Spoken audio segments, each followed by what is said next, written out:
In today's video, I'm going to be sharing with you my favourite tarot and oracle decks for 2024. I'm going to go into details of how I worked with each deck, any challenges I faced with reading, and which decks I read with the most versus decks that I didn't quite get to or decks that I wanted to read with more, etc. So do get yourself a nice warm or cold beverage, settle back, relax and enjoy.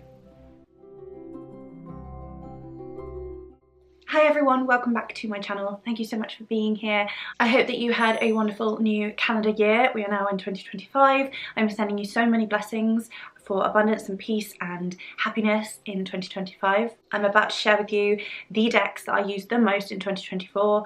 I'm going to include tarot and oracle decks, and I'm going to talk about how I used the decks, the kinds of readings that I worked with the decks for, if I had any challenges or obstacles that I faced with reading with these decks, and what I enjoyed using the most and what I wanted to use but didn't quite get to, and any decks I want to work with more in the coming year. So I hope that you enjoy. Welcome, let's just get right on into it. So the deck that I always talk about and always use, it hasn't changed. Again, the Rider-Waite Smith Centennial, or the Smith-Waite. Yeah, this is a classic. Again, it's not a walkthrough, so some of the cards are upside down because I use this deck and I use it a lot. There are many walkthroughs. If you're new to tarot, I'm sure most of you are pretty much familiar with this deck, and that's all I'm going to say on it. Nothing's changed. It's always a staple. Next up is a favourite of mine, and that is the Pagan Otherworlds. Now, this isn't a deck that I use as frequently as the Smith-Waite, however it is a favourite, and I will get it out if I've got something particularly important I need to ask the cards. So this was a deck that I thought about getting for years before I did, and then I got it a couple of years ago and never looked back. It's got a certain style to it, I guess, but I absolutely love the art. I don't know, resonate with the art. It feels like it speaks to something deep within my soul. I think it's very witchy, obviously Pagan Otherworld, so it's very aligned in that way. But yeah, the art sort of straddles between kind of mystical and realism and surrealist, and so I really enjoy it a lot. Obviously some of the cards are a little bit more pippish, but that's not an issue for me. Obviously some upside down cards, again, because that's what you get when you read with a deck and you use it, you know, frequently. For those of you who don't know, this one also has these moon cards, which are really lovely. Just an all-rounder. It's always a favourite and it's always a staple. Like, I always know I'm going to get like clarity from this deck, and it's always going to be truthful and honest with me, so favourite for a reason. I will say as well, it does feel very serious, and so I think that's why I turn to it with very deep kind of questions rather than everyday things. But I could, you know, again, you can use it for whatever, and I think it just works really well in my practice and I really love it. A deck that I used a lot this year and in previous years is the Royal Dark Tarot, and I picked up the Labyrinth Tarot first and then this tarot deck, and this was years ago. I never ever imagined that these would like become staples, but honestly I think since like working with Lilith as well, I mean I did use this deck a lot before I worked with Lilith, but I don't know, the energies just work really well. It's quite erotic, so there are some not suitable for work kind of images. Yeah, and it's very kind of, it's got fairy tale kind of aspect to it. There's also a kind of vampire-esque sort of look, and it's, yeah, like quite erotic, some of the images. Obviously you've got the angels there. It's sort of very light and dark, but comes across as very dark, you know. I use it for all kinds of readings. I feel it very much speaks to emotional and mental kind of tortures. I've really enjoyed this. Again, upside down cards. You know, I'm gonna stop apologising for that on my channel because I don't really do walkthroughs. I'll talk about a deck that I've used, like a kind of review, but that's not what this is. So if you want to get a good look at the cards, you can always let me know and I can put some pictures on Instagram if you like, but that's not what this is about. This is about sharing with you the decks that I use the most. I love that dragon, oh my gosh. The decks that I use the most, and yeah, this was up there, to be honest with you. I love it. In fact, I think I'd really like to edge it in black, because I did with the Manara, and I think that would really transform it. This is a favourite, again, for a reason.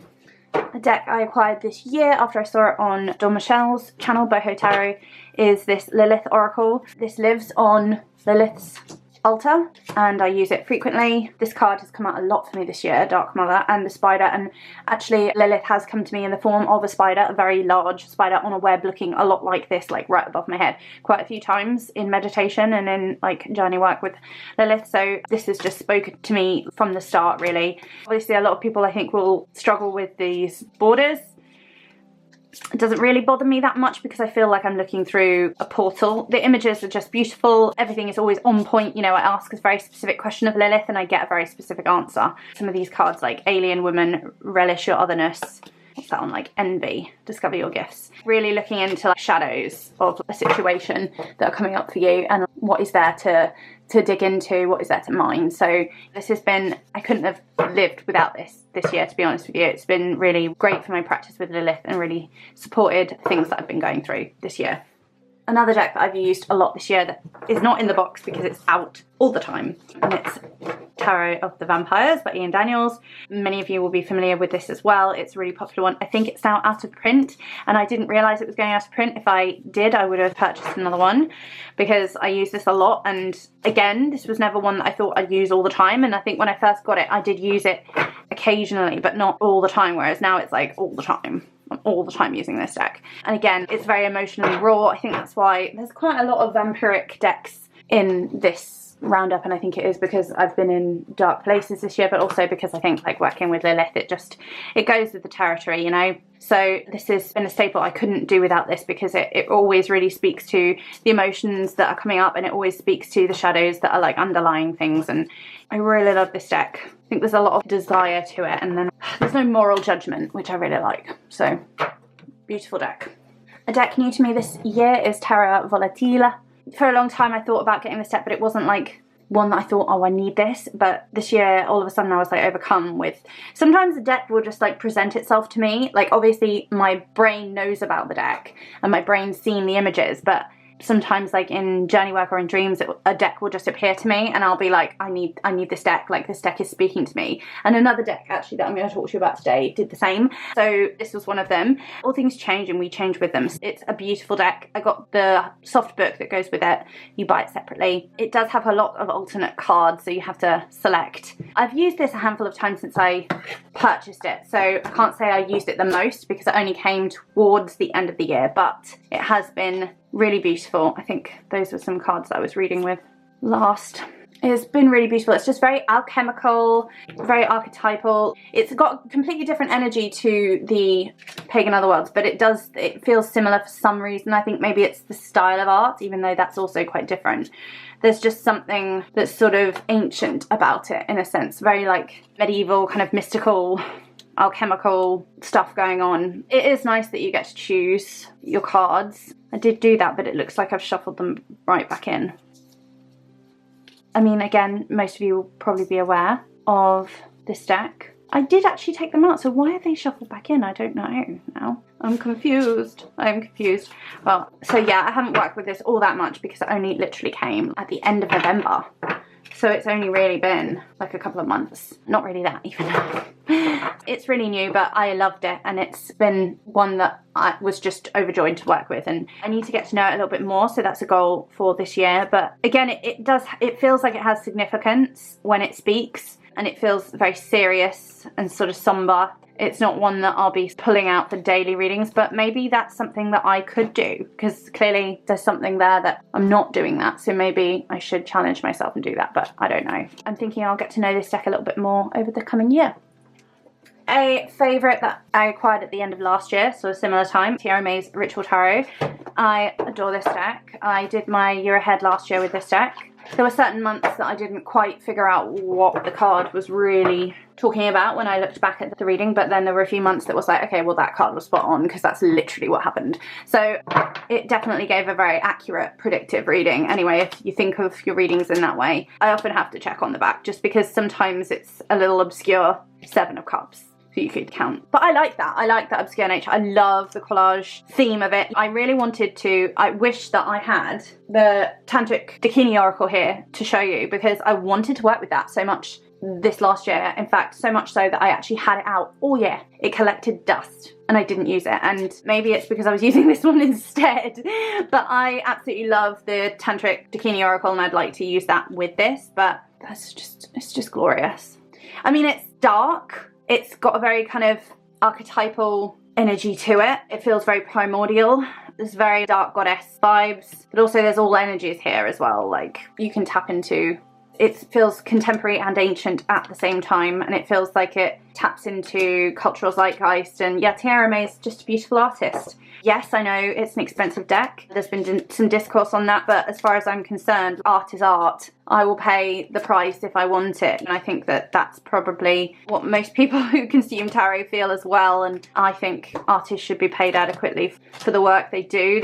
This has been glorious, and for me and my practice, this has been worth every penny. You know, for a lot of people, it wouldn't be, and that's absolutely fine. It's everyone's prerogative. But for me, this has been just sensational. I mean, honestly, one of my favourites of the entire year. So I will continue to use this. I think it speaks in a symbolic way that other decks don't, and I think that's what I love so much about this type of collage. And I don't know, whatever magic Tiara May is doing, but I love it so much. And I also backed the Cave of Sybil Oracle this year. I will show you that next, because it's equally as primordial and I would say witchy, very witchy. I mean, and Tiara May has spells baked into the deck as well. So here's the Cave of Sybil. Almost actually, gosh, feeling like this is private. Like, just when I put it on the table, I was like, oh, what am I doing showing this? Like, it literally feels like I'm about to bare my soul. And it's not even it's not my work, right? But it's my deck now. And I've used it 3 times, I think, since it's arrived, which arrived, I think, like a week and a half ago. So really not that long ago. So actually, technically, this is a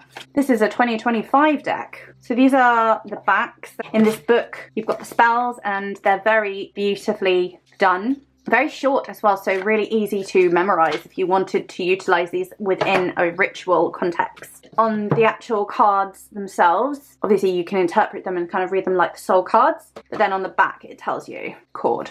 So, I mean, you can gather that's kind of a inception kind of, or conception, in the belly, in utero, you know, speaking to creation, mother, earth, divine. And so all of these kind of concepts are within. So empire, becoming, gather, other, pestilence, fates, wave, feral. I mean, this is just gorgeous. Birth, Saturnine. It's interesting with the fire, the flames. And that's very much like how I would see like the god of time, Kronos, Scry. So you can see there's all the names on the back there, and then the cards themselves. They're like pieces of art, and you know, it reminds me a lot of a deck that I never got that I wanted for the longest time. The Living Altar Oracle. I think it's a beautiful deck for using as like an altar card, you know, for the seasons, but also spells within. And it's a deck I really, really wanted for a long time, but like now I've got this, I'm not so sure I need it. It's just mother, yeah, I got that card recently. This one almost looks like a mother figure as well, Hex, okay? Actually, they all kind of look like, that's how a lot. I mean, all these cards, they kind of feel like they're telling a story, but then like they tell a story together as well, which is just, I'm loving this. It's like primordial soup of phantasm and mysticism and eroticism, and I mean, it's just divine. It's glorious, it's bloody, it's raw, it's visceral. Just really, really, really tugging at something as well. And I can feel the magic already with this deck. Like, I feel it the moment that it arrived. I felt the magic. So I am so excited to work with this more. But yeah, fabulous work. Thank you to Tiara May for creating these beauties. And I'm really, really glad that I backed this. So if you can still get hold of it, I would highly recommend it if you're practicing, if you have a similar practice to me, if you're a witch, whatever. Beautiful work. Another deck that was screaming to me this year that needed to come into my collection is the Hush Tarot, and I mentioned it to a couple of my friends, and one of them didn't want her copy, so she very kindly sent it to me. It's my friend Bronnie Kay, whose channel I will link below. This is the Hush Tarot. I know it's a favourite for a lot of people, especially around like autumn time. That's, I think, when it started to call out to me. Now, it reminds me a lot of the Astara Tarot, actually, but almost like the other end of the spectrum. There is something quite dark about this deck, but there's also something very beautiful and very like promising and hopeful, and it is like the phoenix from the ashes, you know. It's glorious, and it's earthy. You can almost smell like the peat of the earth, you know. It's profound, it's glorious, and I think beautiful for shadow work, beautiful for self-exploration. Yeah, it's definitely one of those like really, again, just really kind of raw decks. That's just one of my favourite images in the deck, honestly. It's a lot of birds, a lot of crows, very fae, of course. It reminds me as well of the Feroxa Tarot, which was also a favourite for this year, and some of these images, they do give me kind of Brian Froud vibes as well. Also, they remind me a little bit of the deck by the artist who did the Witch Sister, that Fae deck that I have in the cupboard that I've not used for a long time. It reminds me a bit of that as well. This is eerie. Don't love the text on the back. The owl as well, absolutely glorious. The owl is stunning. So yeah, this has been really, really lovely. When I used it towards the end, coming into winter, end of autumn, coming into winter. It's beautiful. It's a lovely deck. I would purchase this again with my own money as well. So, but really, really grateful to my beautiful friend for sending this to me after it spoke to me. And I look forward to another year with this. Another friend gifted me this deck, which has never been on my list, but I do have one of Stephen D. Farmer's books. And so I just started to use this deck after she gifted this to me as she kind of intended. And I think started to use the cards as if she was using them, and I know how she works. It just felt like it, because she's a really old friend of mine, and the way she works. So it felt very much, because it's a gift from her. So I do use it in a very kind of gifting messages, what do I need to hear right now, but also alongside other readings. The art isn't particularly what I love, and neither are these borders or anything. It's not particularly what I would go for aesthetically, which is why I never purchased it. But I can appreciate the simple messages within, and the guidebook is really, really great. I've worked with the guidebook alongside to get that wisdom because Stephen D. Farmer. I love that wolf card, it's beautiful. It's really nice. I mean, this is the kind of deck that whenever you're in circle with a lot of women or like-minded souls, this is often a deck that is brought or a deck that is there. So it's a deck that is very much like, okay, what do I need to know? Let's pull one card, like one card for reflection right now. And it's kind of like that. And also it's very gentle. So if you're feeling, you know, kind of raggedy or exhausted, weary, sad, lonely, all of the above, whatever, you know, this is the kind of card that will just be like, hey, what do I need to know right now? And there'll be some really beautiful earthly ancestral wisdom right there baked into it, and it's just sorted me right out, and it's a beautiful gift from a beautiful friend. So I was highly chuffed with this, even though it's something I never thought I would own or buy. Deck I absolutely adored this year and purchased this year is Queen Mab. Again, been on my list for so long. Tess Whitehurst, and artwork is by Melanie Delon. And the art is beautiful. It's really, really dark, but it's really comforting, and really, it feels like a goddess beside you. Again, like obviously Queen Mab is like Queen of the Fairies, so there's that fae element to it, but I very much get Lilith vibes from this. Like, I think it's just all the decks I'm working with, to be honest. Yeah, there's a fairy queen aspect to it. And it's been oddly predictive, this deck as well. Literally, a card will come out and speak exactly to what's happening, and the guidebook will speak exactly to what's happening and will give like really profound, straightforward advice. It actually reminds me of like the Magick of like Le Vampire by Lucy Cavendish. It's got that vibe. So if you like those decks, you will also like this, I know. I'm sure many of you have got this deck, and there are lots of other decks that are sort of similar to this, like Elkie and some of the Fiona Horn decks, you know, the Magic of You. Those decks are really similar. Yeah, all the Lucy Cavendish decks are quite similar to this. A very divine feminine, sort of scratching the surface, going beneath to what lies beneath. What is there to be mined? What can be extracted as wisdom? I've really, really, really loved this deck because it's actually been really supportive. I even read from my hubby with this deck. Can you imagine that? He's not someone who really goes for decks or anything, so it's still got a little bit of that stick to it, you know, from that rose petal thing, but hopefully that will wear off soon. So this is always out for me because I love it, and I very much use it as guidance, like either anchored in with another reading or just on its own. Like, it's nice to pull like right before bed if you've got like something that's like on your mind. Yeah, love it. Another one that's been really, really great for that has been this Rose Oracle Rebecca Campbell, and I never thought I'd buy another Rebecca Campbell deck. I had the Work That You're Like for years and never thought I would need another one, but I mean the aesthetics of this is obviously glorious, but I actually use this to commune with Mother Mary, so it's by my bedside, and always pull from this whenever I feel like I need just a little bit of support and guidance, and especially like my spiritual journey and the way that I'm going, and also because Rose is such a profound spiritual teacher for me. Like I said, plant ally. It's an ancestral plant ally, and it's a plant ally that I've had a lot of experience and that worked really, really closely with for a long, long time. Obviously these are digitally manipulated, I'm sure you'll know that. This is Katie Louise's work. It's sort of got a Danielle Noel-esque vibe to it as well. It's just really beautiful. I love it. I mean, obviously mass market, and if you're working with any kind of divine feminine, like if you're working with the Magdalene as well, there's that there. I really think that you can't go wrong with this. And I know I've spoken to other people who've worked with some of the other decks that Rebecca Campbell has brought out in this style, and they've just been so powerful for people. So I've absolutely loved this deck. It's been on my bedside table ever since I purchased it like mid-year. And along with that, the Healing Waters Oracle. Again, Rebecca Campbell and Katie Louise. Now this just has slightly different vibe because it's more watery. So this was beautiful in the summer specifically. And I like to use this actually at the water. It's glorious, absolutely glorious. And partly the reason for wanting to get this deck was actually because of journeying to places that looked like these places and wanting that kind of grounding, wanting an image to look at that would represent like where I've been and what I've seen. Especially like this, I feel like I could have been in that card because of what I've seen. Isle of Avalon.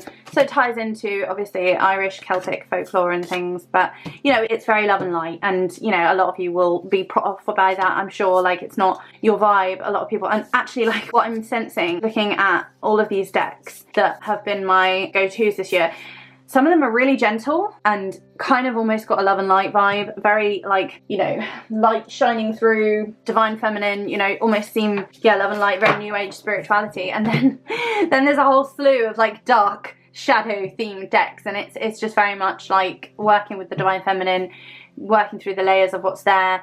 And I think it's actually a product of working so closely with Lilith and then also Mother Mary, and then I've been communing with Mary Magdalene as well, because I do feel the connection to both. And Mary Magdalene has a connection to Lilith and to Mother Mary as well, and then to Eve. Like the four of them, I feel this very, very tight connection, and I can't get away from Eve. Eve has been very, very challenging to kind of commune with, but also can't get away from her, can't shake her. So that's like, there's stuff there to mine, I'm not properly sharing, not ready to properly share any of that, but the mysteries that I'm personally investigating anyway throughout the challenges I'm experiencing are, you know, deep waters that are very personal and that, you know, I may never share. So that's just been part of what these decks have meant to me. So, and then another figure that came in this year was Aphrodite and Venus, and so I'll show you these decks together because I pretty much got them at the same time. And there was another deck I wanted as well, which was the Seashell Oracle, which I would very much still like to get.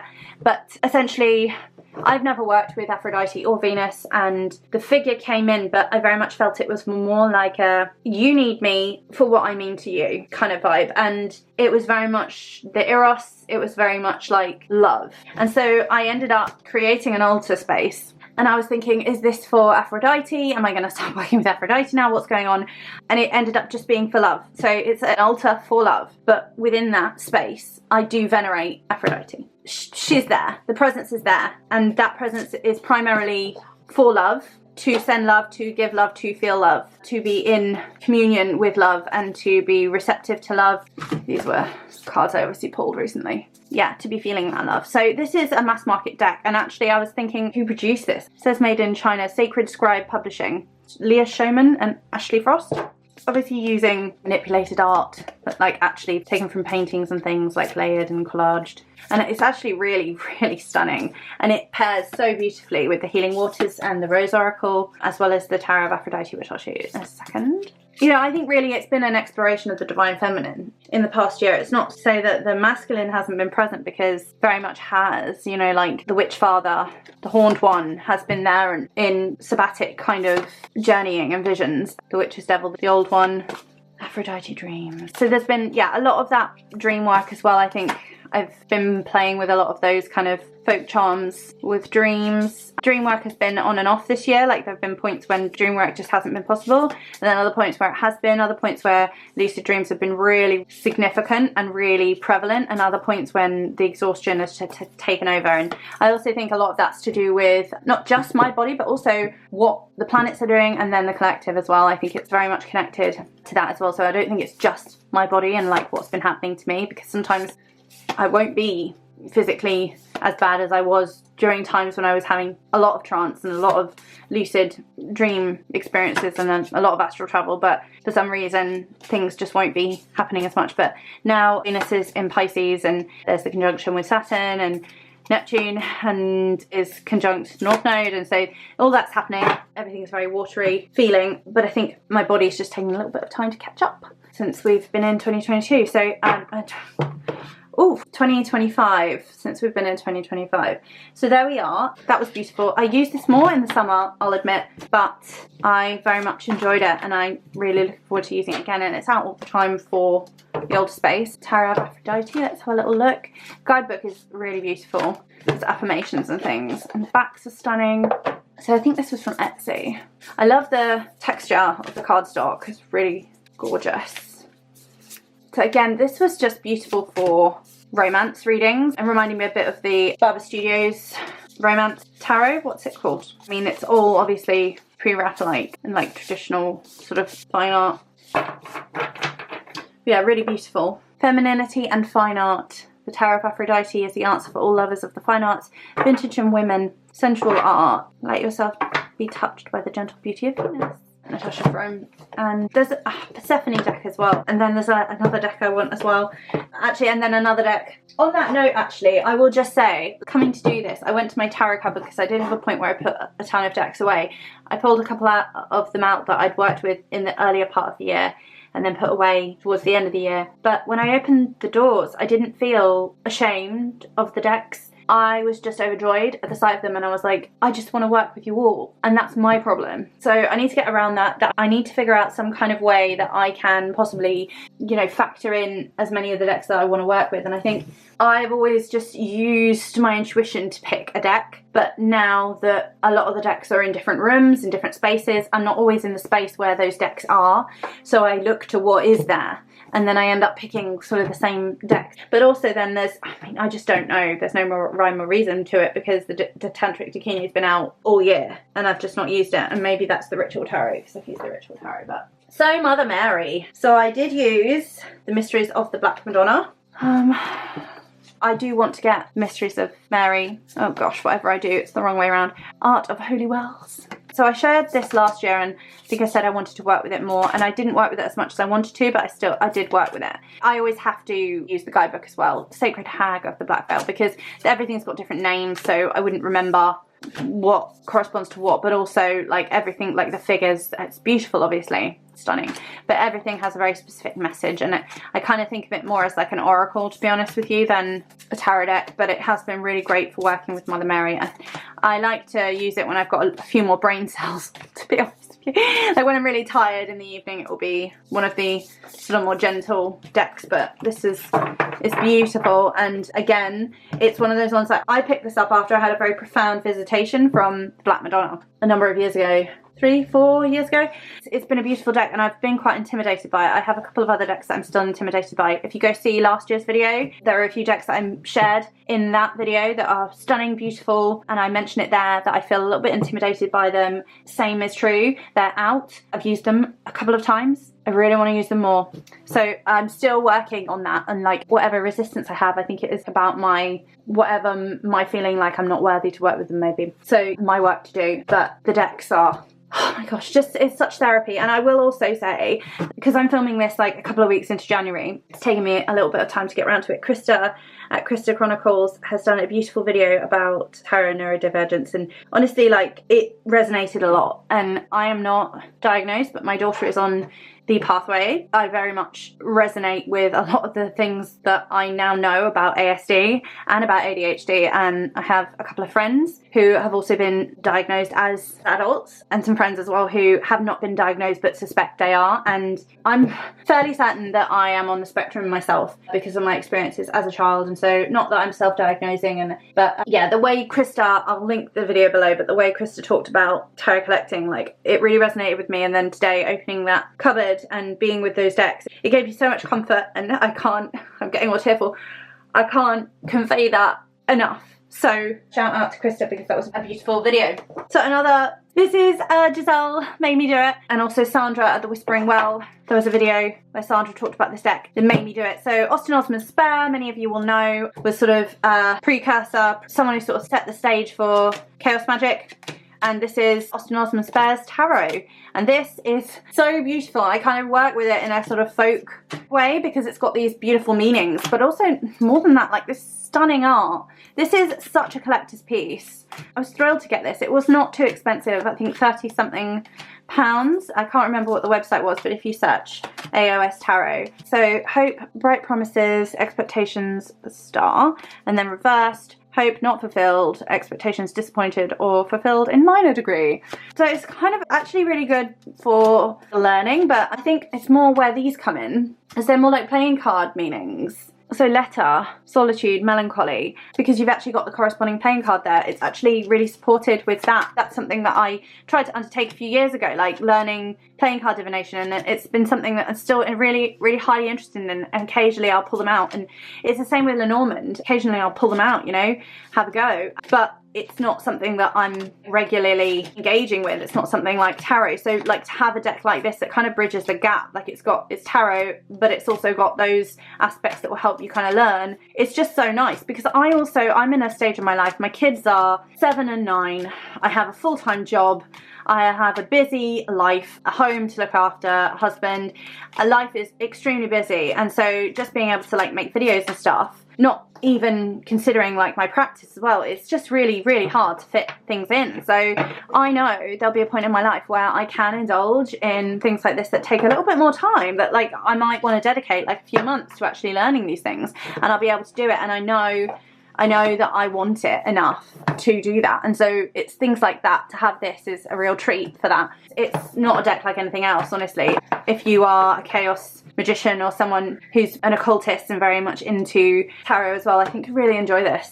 Also, if you're into playing card divination, you might enjoy it. So 2 decks that I often think of in the same breath and have been used to death: Outgrow Yourself by Osman and Oracle and Tarot, and the Black Lilly Major Arcana Tarot deck by Aya Rosen.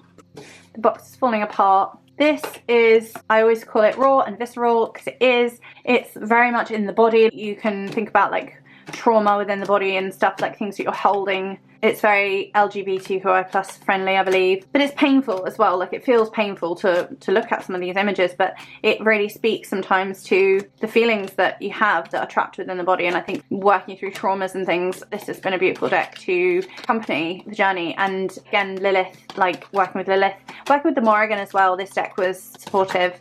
So this, again, I purchased this because I love the art and I thought it was beautiful. I never thought this would be a staple, but this is like one of my favorites. It is a forever staple. I cannot imagine my practice without this deck in any way, shape or form. It's a powerful worker. It will have you thinking. It's very much shadow work, again, inner work. Like it's all the stuff I talk about all the time, you know. I really love it. Can't say it enough that's good about it, really. It's just beautiful. I really probably should get a bag for it or something. And then the Outgrow Yourself, again, this is another deck that I bought because I thought it was so beautiful. It's a healer, this one, but it's kind of painful. Sometimes it's like, ouch. How do I start valuing myself? Like, ouch. Queen of Discs. Like, and actually, that's such an important question because I feel like the Queen of Discs, the Queen of Pentacles, does value herself, but it's like, well, how do you get to that point? Don't drown in a glass of water. I mean, I know this corresponds to the Thoth, but I don't really work with it like that. I just work with it mostly as an oracle, but I do work with it as a tarot, but then also as an oracle. How far would you go for love? I mean, this really, it's asking the tough questions. Really, isn't it worth just thinking about actually what you want? But then if you don't know what you want, you're wasting your time. It's going to help you figure out what you want and then go for it. You know, I mean, stop trying to make other people happy, trying to be a good person all the time. Sometimes you have to be selfish. You have to set your boundaries, and it's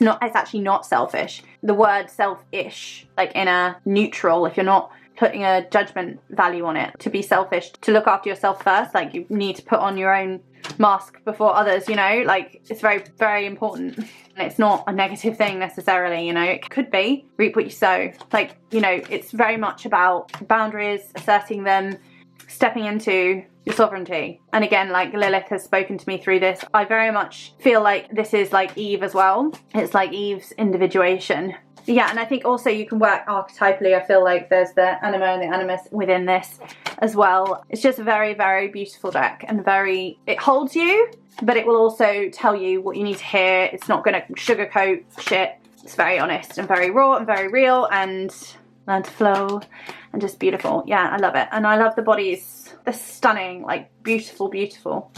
Cannot say enough good things about this deck. I mean, these two, I think these two are decks that I would have to replace as soon as possible if I lost them in my, oh my god, I don't even want to think about that. That's just horrendous to think about that. Okay, so this deck came out for Halloween time, and then I used it into winter as well, and I talked about this in one of my Yuletide videos, so Ghosts and Spirits by Lisa Hunt, and many of you will know that the Fairy Tale Tarot is now coming out again. I'm so excited. I pre-ordered it because I've always wanted it. I have the other decks as well. Lisa Hunt has, it's got different ghosts, different stories for each card, but the illustrations just splendiferous.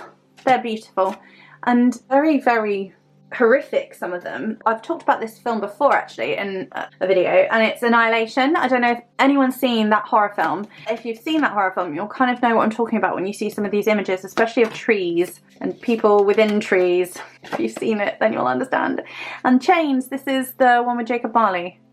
So it's lots of ghost stories, really, really beautiful. Really cool if you're working with different ghost stories and different like mythic retellings. It's nice for winter, it's nice for Halloween, it's lovely. And if you like Lisa Hunt's work, then very much love that. I mean, that's just like the, oh, it's Shapeshifter Tarot, that's it. I have that deck and I think I've used that more than this one because I got Shapeshifter first. They're both beautiful and really, really love her art. And I cannot wait to get my hands on the Fairy Tale Tarot.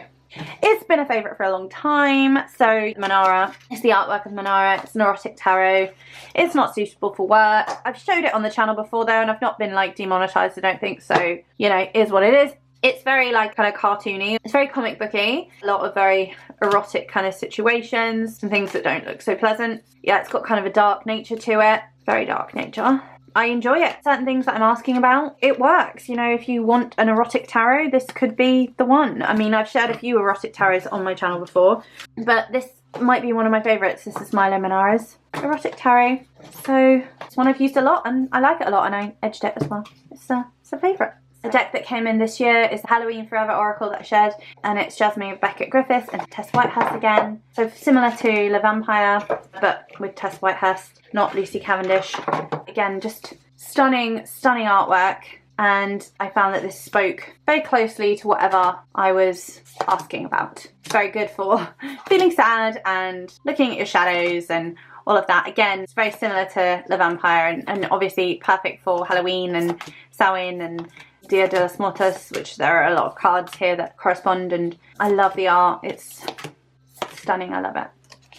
This is a Lilith card as well. I have a full walkthrough of this deck on my channel, so if you want to see it, I will link it in the cards and you can go and see it.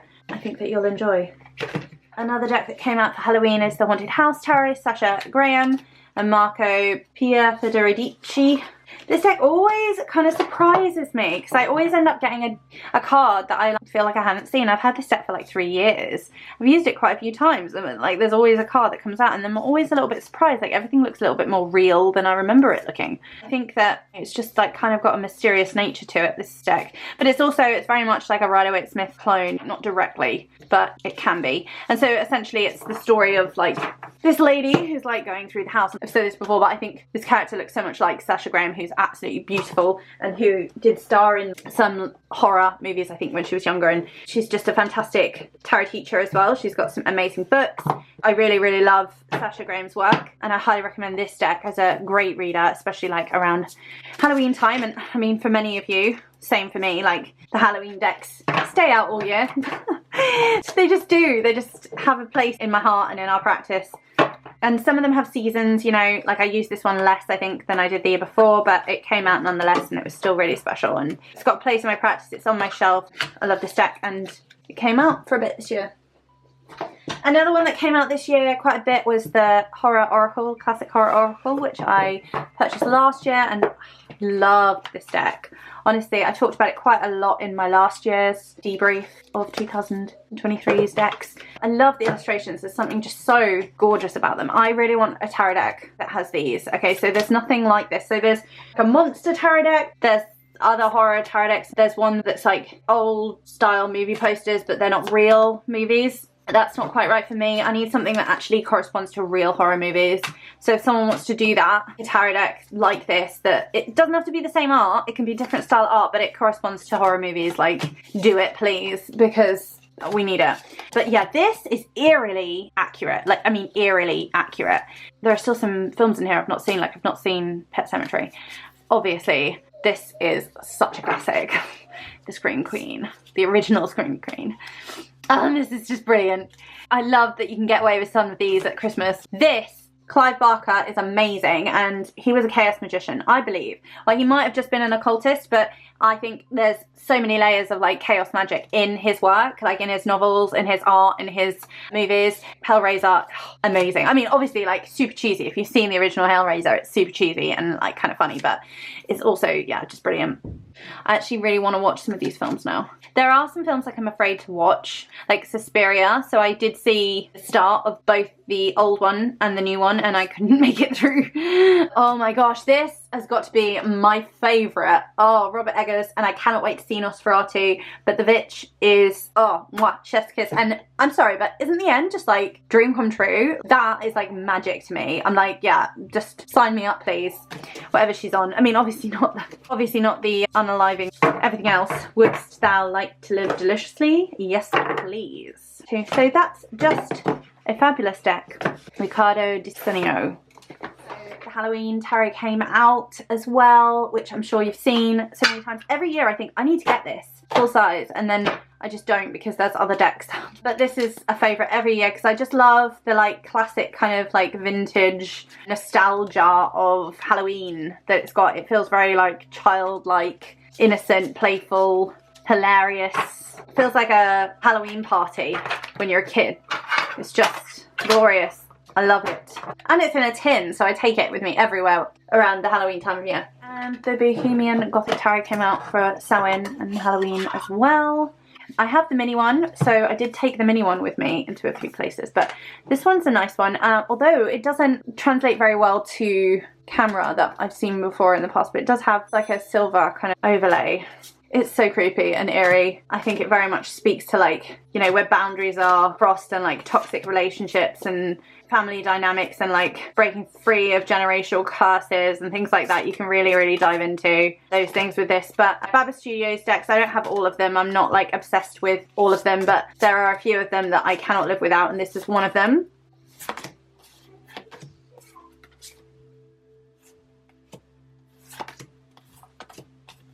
That is just spectacular.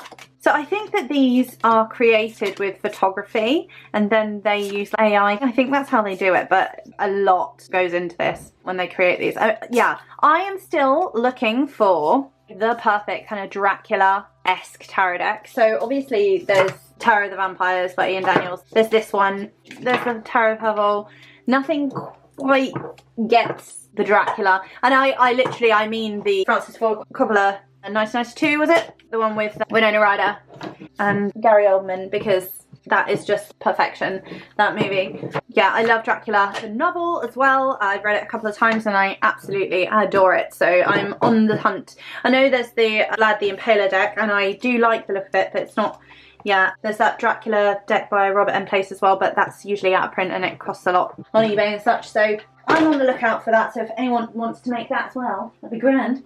Oh, another deck that came in, and I did a video with these decks that Ethany really kindly sent to me. This was a new release for Ethany this year, and it's such a great all-round reader, and I used this quite a few times when it arrived, and for the next like few months. It was beautiful in summer. It was such a great reader for the everyday, really bright and colourful and very inclusive, very bright, very easy to understand, and just a beautiful cardstock. The quality is outstanding and Ethany's writing is fantastic. I love Ethany's books and I would highly recommend this if you want to see a walkthrough of all of these decks. I have a video on my channel and it's also kind of a workshop into how to read tarot to empower yourself as well. So if you want to go see that video, I will also link it in the cards. And I'm a sucker for gilding as well. These guidebooks as well, I will show you the guidebooks that Ethany does. Oh, fabulous, because they're so fantastic and easy to read. It's like digestible, you know, and then full colour. It's just glorious. I love it. So this was a standout. A deck that sort of randomly comes up for me that I need to use sometimes is the Tarot of Aphrodite, because I was always obsessed with Egypt, and there's something about this that it just feels like ancient hieroglyphics, and I've used this a few times when I've felt things bubbling up underneath the surface, like maybe like I can't see everything. So I don't know, I turn to this, it's almost like a counselor, an advisor. What's really going on here? What am I not seeing here? What do I need to do? Like, what's the best way to go about this? And what am I uncovering here? And like, it's for specific situations I've gone to it, and it's been like an oracle, you know, like really clear kind of information. And I just love the gilding on the cards. It just feels beautiful. There's something about the quality of the illustrations as well. It feels like actual hieroglyphics, and I love it. I love the style of it. It's glorious and it reads really well. It's obviously not like a Rider-Waite-Smith, so, and you have to be kind of aware of the pips, but I love it, and oddly came up a few times into my practice. And I mean, it's always been out, like it's always in my room, because occasionally it does, and every year, like since I've got it, I've used it, so it's not ever been one that's not been used. It was a good one this year. This one, you can tell it's been used. I use this a lot in the summer, again with Healing Waters Oracle as well. This has been a favourite for a long time. It's my favourite mermaid deck, you know, even with some of the other beautiful mermaid decks I've got. This is always the winner. This is the Art of Mauro De Luca, and it's Pietro D'Alio, and it's Low Scarabeo deck that's been used to death. The Low Scarabeo decks, honestly, I think they might be my favourites of mass market decks. Low Scarabeo probably has the edge, and then maybe US Games, and then maybe Llewellyn. It's just some decks that just get you. I think for emotional stuff, for romance, for everyday, this has always been like a winner for me. It tells the truth, but it's gentle. I just don't have a bad word to say about it. I mean, some people might say, oh yeah, like the bodies are all like body beautiful, etc. It is what it is, but I love it. So yeah, a winner. The Lilith. Again, this is like with my Lilith journey, this has just been so important, so powerful, so profound. This has been out pretty much most of the year by the altar. In fact, let's get a message right now from Lilith for the collective. Right now, what needs to be heard? What do we need to know? What needs to be in our awareness? Okay, let's see. You got the Queen of Cups there and the Ace of Wands. It feels very much like it's speaking to passions and a passion project, and like kind of the shift that we perhaps need to make this year towards prioritizing what really brings us joy and happiness and what really fulfills us creatively. And also with Venus in Pisces right now and Saturn being in Pisces, and there's that perhaps commitment towards more passion, more joy, more energies. For me, it's in the 5th house. So for me, it speaks very much towards like more commitment, more passion and dedication towards following my path and what is meant for me, like my ambition really, and following the snake. Like following the path that is led for me, but also being like a co-creator with that pathway, and not being afraid to follow that, and not being afraid to sacrifice, not being afraid to disappoint other people for what's going to bring me joy ultimately, and what's going to really be creatively fulfilling for me. I feel as well that this could be like the potential for emotional growth, emotional stability, perhaps a partnership, more emotional maturity and emotional availability, perhaps like it's healing certain wounds and making ready for a space where we can be more passionate with others and ourselves, and really follow what brings us joy, what really lights us up, what, you know, puts a fire under our bellies, and what brings us joy in the long run, rather than a focus on like what's going wrong over here and what's going wrong over here and all of these other things that like clutter our lives. Like what is bringing joy. And yeah, that's just what I feel is coming up, and I think it's a really beautiful message actually. Thank you. That's a little message from the Lilith Tarot there. It's a gorgeous deck, by the way, Marion Constantine. So next is Dante's Inferno. This was a new one to me this year, and I picked this up after doing the challenge this year. Jasmine Rosier and Beanbag Hagward's challenge, the Black Blend, because Dante's Inferno was something that was discussed quite a lot, and Jasmine shared like a study as well. So I use this quite a lot for shadow work in this recent pull. And so this depicts Dante's Inferno, which is kind of a masterpiece and also kind of a show. Let's be real. So there's not really a kind card in this deck, because like you are sort of all elements of it, and you kind of have to take the rough with the smooth. But you know, it's great as a warning when I've had that card there. You do have to study a little bit if you, well, you don't have to. I mean, it's good to know the different aspects of the story, but you know, in the guidebook it goes through, so you don't really need to if you don't want to, but it's there. You know, I studied Dante's Inferno at some point in my youth. I think maybe when I studied English Lit. I don't know, I can't remember where it was. Briefly, but I mean, I've forgotten a lot, but it's good to brush up. It's, yeah, quite heavy though. So this again was a great shadow work reading, and again, very much aligns with Lilith and the work that I do with her. This is MJ Culline's The Enchanted Feroxa Tarot. I used this quite a lot this year, and it's been so long. Like, I have the Crow Tarot, and I was obsessed with the Crow Tarot when I first got it years and years and years ago. But I haven't used it in such a long time, but using this, it reminded me of the beauty of MJ Culline's work and the layers and the mystical. And I've really got Morrigan vibes from this deck. And obviously there's the Fae energy, so that makes complete sense with the Morrigan as well. It's divine. It's really, really beautiful. The colours, it's very playful. So I did sort of daily draws with this, to be honest with you, in the summer. Found it really, really exquisite to work with. Very, very beautiful. Really supportive, nourishing. It's quite a nice balanced deck as well because of that. It's supportive, it's nourishing, it's great for every day, but it's also got this element of something slightly darker, slightly deeper, slightly more primordial, slightly more, you know, cycles, seasons, cycles, death, rebirth, etc. So, you know, it's not easy necessarily. It's not like love and light, but you know, it's a gentle one to work with if you're delving into things, but you don't want to go Dante's Inferno with it, you know. But yeah, you won't be disappointed. Again, anyone who works with Fae would definitely enjoy this, you know. So I loved working with this year. And that's basically it. So I will say there are a number of decks still on my list that I want to work with, and well, that I want to purchase and work with.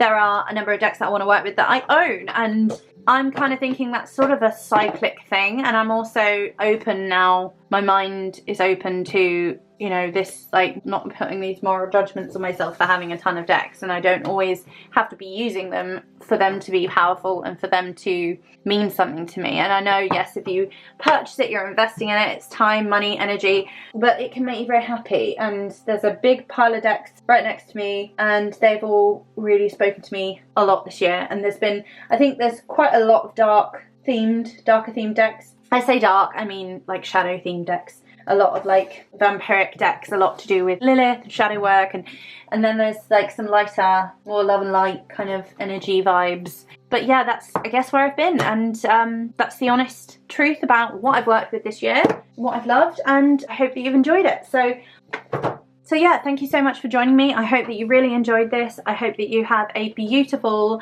2025. May you be very, very blessed with an abundance of love, peace, prosperity, and joy. So if you enjoyed this, please do click the like button, share with anyone else who you know would enjoy it. Also, if you want to support me, there's Instagram, there's an odd TikTok page, there's the super thanks below, there's a buy me a coffee page, there's PayPal, there's Patreon, and Ko-fi as well. So there's a number of ways to support if you wish, but also just being here, liking, sharing, commenting, subscribing is so supportive, and I'm so grateful for all of that support. So yeah, please do leave me a candle emoji in the comments box and let me know what your favourite deck, tarot or oracle or decks, if you've got a few, let me know what your favourite was for 2024. Either it came out in 2024 or you worked with it a lot in 2024, whichever. Thank you so much for being here, and I look forward to seeing you again in another video really soon. Take care. Many blessings. Bye. Please do let me know your favourite decks down below in the comments box. I'd love to hear what you've been working with this year. I think it's so interesting. Sometimes we find decks later, so like certain decks come into our lives. They may have been like popular decks years ago, but now like they come into our lives and they're new to us, or a new deck might come out and it might be something that you used for a really long time, but then you put it away for a while and other decks come in and out, and I think it's so interesting hearing about how other people work with their decks as well, and I love seeing deck pairings. So please let me know below what your favourite decks, tarot and oracle were for 2024 and why, how you worked with them, etc. I'd love to hear. If you'd like to support me, I of course have a Patreon where I share occasional extras. There's also an Instagram page, an old TikTok page that I'm not currently uploading to, but it's there. I have a buy me a coffee page, a direct PayPal link, and there's also the super thanks below if you'd like to support me in any way. But just being here, liking, sharing, subscribing is so appreciated. I really, really value it because this is so much fun for me. I love it. I love making content for free. This is like a love of mine, so it's a pleasure to be here, and I'm so grateful. Thank you so much for showing up and for subscribing, and I'm just really grateful for this community and for the beautiful friendships that I've made within the communities that I'm part of as well. So with all that said, thank you again so much for being here. Take care, have a beautiful 2025, and I will see you again in another video really soon. All right, many blessings. Mwah. Bye.